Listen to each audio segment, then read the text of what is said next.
una vez que revisamos varios conceptos de química introductorios para poder empezar con la parte de eh, nuestro curso.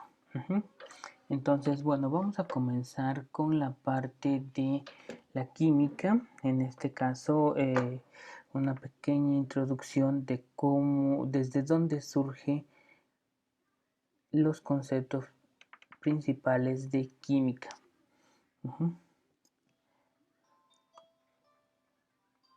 Entonces, comienza todo con la teoría atómica.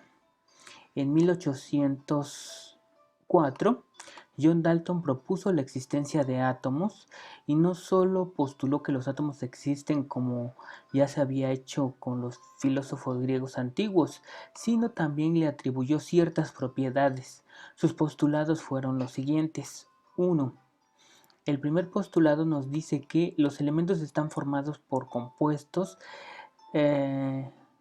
Los elementos están compuestos, principalmente por partículas invisibles llamados átomos.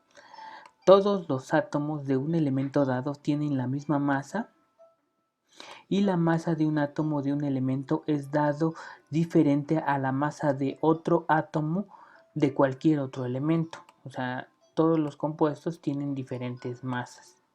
El postulado número 3 nos dice que cuando los elementos se combinan para formar un compuesto dado, los átomos de un elemento se combinan con otros elementos en una proporción definida para formar moléculas. Los átomos no se destruyen en ese proceso, sino que solamente tienen un cambio en su estructura o en cambio en la forma en la que se están enlazando.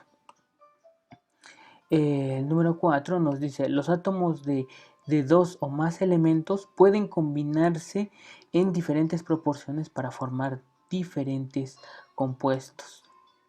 Y el número 5, la proporción más común de los átomos es 1 a 1, donde existe más de un compuesto de dos o más elementos.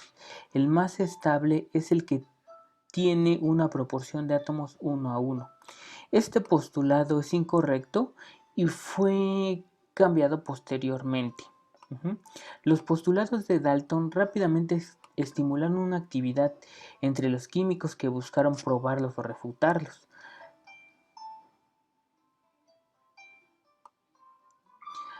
Con lo cual rápidamente se demostró que el quinto postulado era incorrecto y los tres primeros tuvieron que ser modificados a la luz de conocimientos posteriores.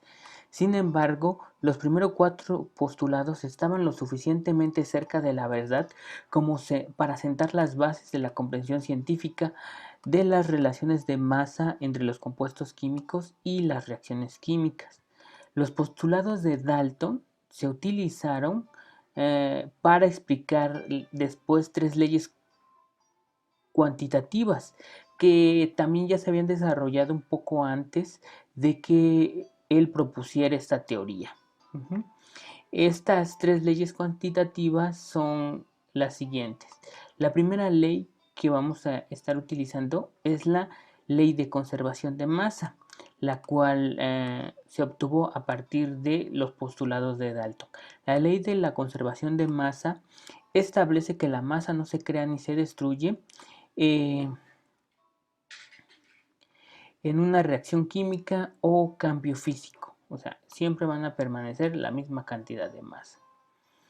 También uno de las leyes que logró demostrar los postulados de Dalton es que es la ley de proporciones definidas.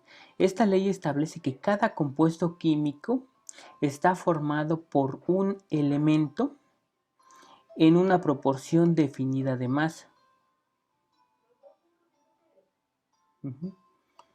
Y la última ley que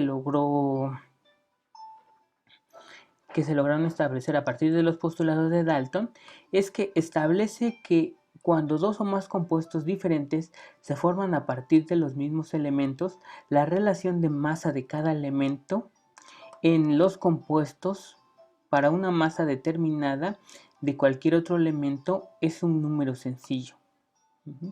Entonces, estos serían los tres postulados que se basaron en o bueno, sus pruebas se basaron en los postulados de Dalton.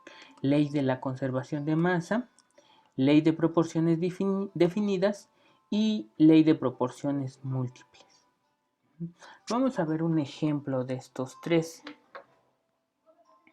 En este caso dice, ejemplo 1. Calculen la masa del cloruro de sodio formado por la reacción completa de 10 gramos de sodio más 15 de cloro. ¿Qué ley permite hacer este cálculo? Bueno, pues primero vamos a ver cuál sería la reacción.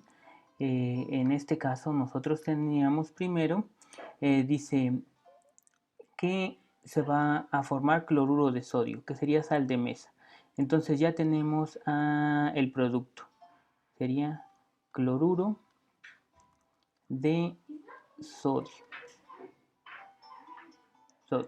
Ajá. Y esta se va a formar a partir de sodio más cloro. Y entonces, por lo tanto, vamos a tener que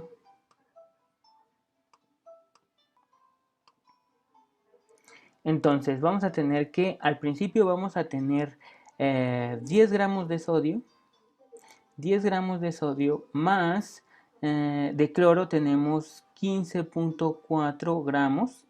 Entonces, algo que es importante aquí es que nos están diciendo que esto dice que la reacción es completa. Tenemos una reacción completa. Por lo tanto, todo el cloro y todo el sodio van a reaccionar. Y si se está llevando a cabo entonces al 100%, hasta el último tendríamos un total de 25.4 gramos de cloruro de sodio. Entonces, la pregunta sería, calcule la masa de cloruro de sodio formada. ¿Cuál sería la masa? Pues serían 25.4 gramos de cloruro de sodio. ¿Y qué ley nos permite hacer este cálculo? Pues la ley que nos va a permitir hacer ese cálculo sería la ley de la conservación de masa, dado que vamos a tener al principio 10 gramos y 15.4 gramos. Entonces, si la reacción es completa, no se puede perder nada, por lo tanto, al final vamos a tener los 25.4. Entonces, es la ley de conservación de masa.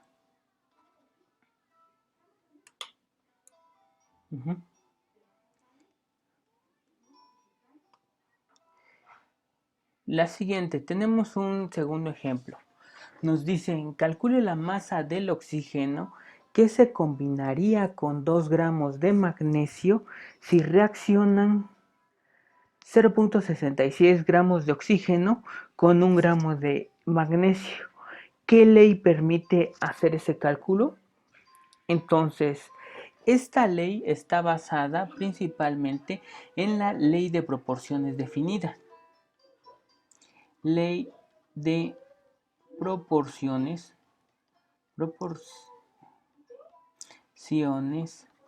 definidas. Entonces vamos a revisar la ley de proporciones definidas. Nos dice que establece que cada compuesto químico está formado por elementos en una proporción definida. Entonces, ¿qué proporción sería esta? Dice, calcule la masa de oxígeno que se combinará con la masa de magnesio. La proporción definida es esta: 0.6 gramos de oxígeno reaccionan con 1 gramo de magnesio. Entonces, esto podríamos hacerlo con la regla de 3. Entonces, habríamos que 0.66 gramos de oxígeno van a reaccionar con 1 gramo de magnesio. Entonces, lo que nos preguntan es ¿cuál es la masa de oxígeno? Sería X gramos de oxígeno reaccionan o se combinan con 2 gramos de magnesio. Ajá, entonces aquí ya tendríamos nuestra regla de 3. Entonces sería multiplicar 2 por 0.66 y esto va a ser igual a 2 por 0.66 entre D1. Ajá. Entonces vamos a ver cuánto sería esto.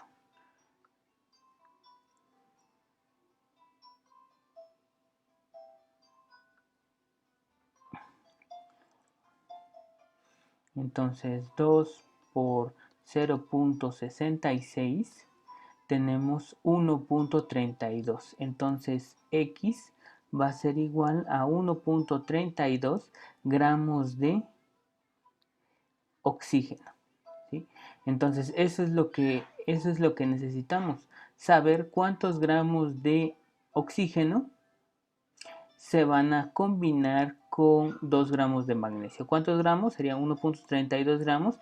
¿Y qué ley nos permite hacer esto? La ley de proporciones definidas. Entonces, siempre va a ser siempre están a estar formados de acuerdo a una proporción, ¿sí?